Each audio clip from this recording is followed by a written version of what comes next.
Hello lovelies, and welcome to another scrapbook video. I've been scrapbooking a bit lately. My arty mojo may have disappeared, but I've been enjoying a bit of scrapbooking lately. So this is my second layout in 2 days. I'm really quite excited by that. But this would happen to be probably my first layout that I've actually done on craft cardstock.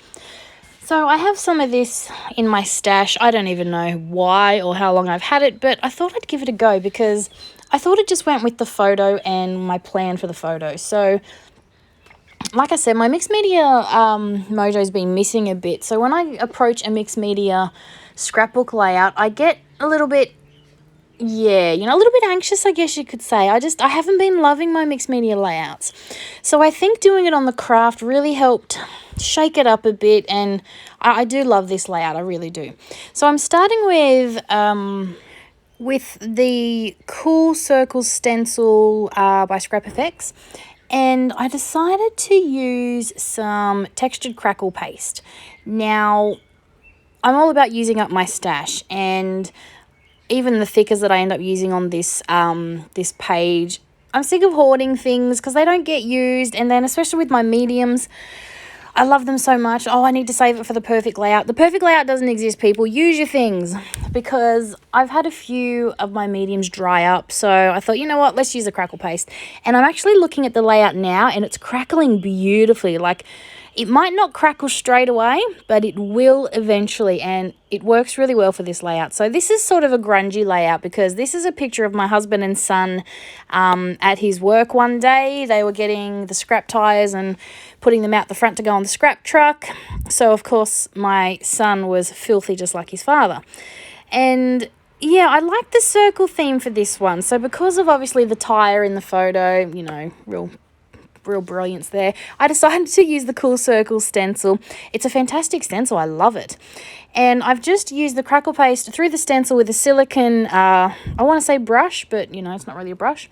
And then I've dried that off, and I've used a paint pen to add some splatters. Because it is a grungy, messy layout, it goes. And then I'm going to adhere my photo down. I'm using some wet glue, but I've also put some cardboard behind it. One, to give it a bit of dimension and pop up from the background, and also two, so it will stick a bit better. When you're using photos on anything textured, you need to give it some good grip. So I've squished that down. I'm just going to add a doodly border. This is where I bring in some black, and I think adding some black paint to this will work as well. So I'm going to get the Flower Power stamp, which I know doesn't sound like the best stamp for this layout, but it works really well. It sort of reminds me of cogs and gears, so it ends up working really well. I go about this a bit haphazardly. I probably should have cut the stamp up. The good thing about Scrap FX stamps is they come on a piece of acrylic all ready to go. Most of mine I do cut up if there's a collection of stamps, but I didn't do that this time, and I think I probably should have. But anyway, I've said it before, I use black paint when I use foam stamps. I like the look better. I find it's more opaque. It's a lot more bold, especially when I want a dark black image. I find sometimes my ink pads are a little hit and miss sometimes, so I just like paint. I use a makeup sponge, I put the paint on the stamp and go to town. You can see in a few areas it's not the brightest, but that's because I double stamped a few times. I just wanted to really give this background a whole lot of texture, and yeah, just add that stamp in here, there and everywhere. And I love the background. I've said that I've been a little iffy with my mixed media backgrounds lately. This one I love, so I'm really happy with the stamp and stencil combination that I got going on. I'm just going to add, I have a lot of black paint left on my palette, so I'm just adding some splatters. I usually use a fan brush.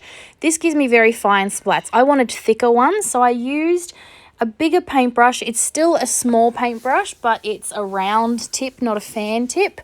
And once I added that with a bit of water, it gave me some really good splatters. So I've added them in a few areas, and then I've got my title.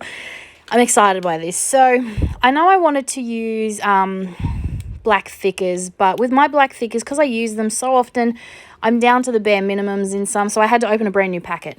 And I had this one, I think it's called Spooky. I think it's intended for a Halloween, well, I think I bought it for a Halloween layout.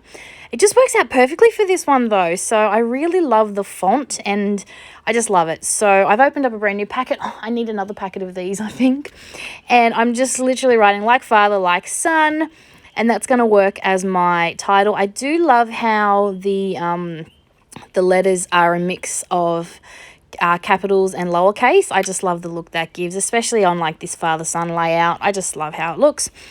And then down in the bottom, I've just added a little bit of journaling. I'm trying to remember to journal and add the date to my layouts. I don't know what the date for this photo is. I'm going to have to go back and find it. But I just wanted to add a little bit of journaling over here, and literally I'm just writing the life of a grease monkey and, you know, how happy it makes his son to be able to get his hands dirty. But yeah, so that's it for this layout. I love this one. I'm really happy to be getting my photos scrapped and not just in my album, actually scrapbooking them. And I love how this turned out. So I hope you've enjoyed this layout, and I will be back real soon with a new one. Bye for now.